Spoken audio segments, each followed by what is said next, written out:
Sejarah perkembangan komunikasi manusia melibatkan perjalanan panjang dengan beberapa priorisasi utama yang menunjukkan evolusi alat, metode, dan cara manusia menyampaikan pesan. Berikut adalah deskripsi sejarah komunikasi manusia secara lebih detail berdasarkan priorisasinya. Yang pertama, masa prasejarah atau komunikasi verbal dan isyarat.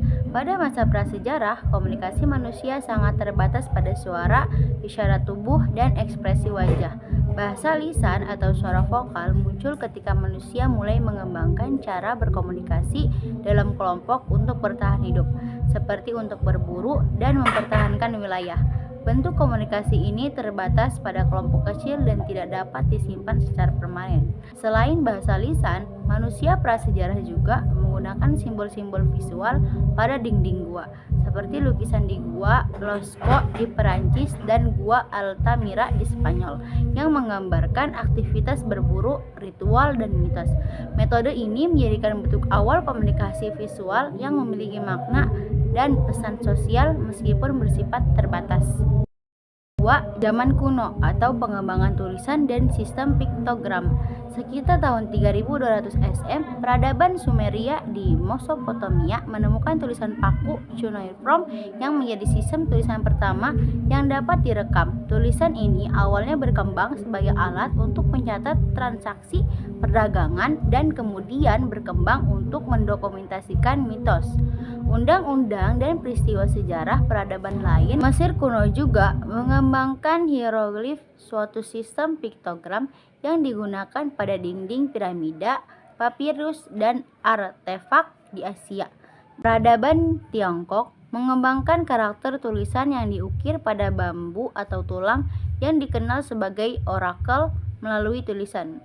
Manusia mampu mencatat informasi penting, memperpanjang ingatan kolektif, dan menyebarkan pengetahuan. Yang ketiga, zaman klasik. Pada zaman Yunani dan Romawi kuno, perkembangan komunikasi mengalami peningkatan pesat. Di Mesir, menggunakan papirus yang terbuat dari tanaman, papirus mulai berkembang, memungkinkan manusia menulis dokumen yang bisa disimpan lebih lama. Di Yunani, kodeks atau bentuk awal dari buku berkembang sebagai media tulis, menggantikan gulungan yang sulit disimpan. Para filsuf Yunani seperti Socrates, Plato, dan Aristoteles memainkan peran penting dalam retorika dan komunikasi verbal. Aristoteles memperkenalkan teori retorika yang masih digunakan hingga saat ini. Di Romawi, retorika menjadi alat untuk menyebarkan ide politik dan sosial, di mana orasi publik menjadi metode utama komunikasi antara pimpinan dan rakyat. Yang keempat, abad pertengahan. Pada abad pertengahan, manuskrip-manuskrip yang disalin dengan tangan oleh para biarawan di biara menjadi sarana utama menyebarkan pengetahuan di Eropa. Buku-buku tulisan tangan yang disalin dengan hati-hati menyebarkan ide-ide keagamaan, filsafat, hukum, dan sains dalam kalangan terbatas. Pada periode ini, surat menyurat juga menjadi alat komunikasi penting antara negara dan kerajaan. Surat digunakan untuk menyampaikan pesan politik, ekonomi, dan militer antar kawasan, terutama di kalangan aristokrat. Di dunia Islam, para sarjana menerjemahkan dan mengembangkan teks-teks klasik Yunani dan Persia yang disebarkan melalui manuskrip di perpustakaan besar seperti Baghdad dan Kairo. 5. Zaman Renaissance. Pada abad ke-15 menjadi titik balik penting dalam sejarah komunikasi manusia dengan ditemukannya mesin cetak oleh Johannes Gutenberg di Jerman. Mesin cetak ini memungkinkan buku-buku dan pamflet diproduksi secara massal, mengurangi ketergantungan pada penyalinan manual. Alkitab adalah salah satu karya pertama yang dicetak massal, menyebarkan pengetahuan agama dan memperkuat pengaruh gereja. Revolusi cetak ini juga mendorong terjadinya reformasi Protestan yang dipelopori Martin Luther yang menggunakan pamflet cetak untuk menyebarkan ide-ide agama. Buku-buku ilmiah seperti karya Copernicus dan Galileo dapat tersebar luas, kemungkinan perkembangan ilmu pengetahuan lebih cepat. Selain itu, surat kabar awal mula bermunculan membuka jalan bagi media massa. 6. Era revolusi industri. Pada masa ke-19, revolusi industri membawa berbagai teknologi baru dalam komunikasi, telegraf, yang diciptakan oleh Samuel Morse pada tahun 1837. Memungkinkan pesan dikirim jarak jauh dalam hitungan menit menggunakan kode Morse. Perangkat ini awalnya digunakan untuk keperluan militer dan bisnis, tetapi segera diadopsi oleh media berita untuk mengirim laporan peristiwa dari satu wilayah dan wilayah lain. Pada tahun 1876, Alexander Graham Bell menemukan telepon yang memungkinkan percakapan langsung tanpa tatap muka, mengubah cara orang berkomunikasi. Pada periode ini, surat kabar juga berkembang pesat seiring meningkatnya literasi dan pertumbuhan kota, menjadi media utama untuk informasi dan opini publik. 7. Era modern. Awal abad ke-20 ditandai dengan penemuan radio yang pertama kali digunakan untuk komunikasi militer selama Perang Dunia. 1. Radio segera menjadi media hiburan dan berita populer, memungkinkan jutaan orang mendengarkan berita, musik, dan acara hiburan di rumah mereka. Pada tahun 1940-an, televisi mulai berkembang sebagai media visual yang dapat menyampaikan informasi dan hiburan melalui gambar bergerak.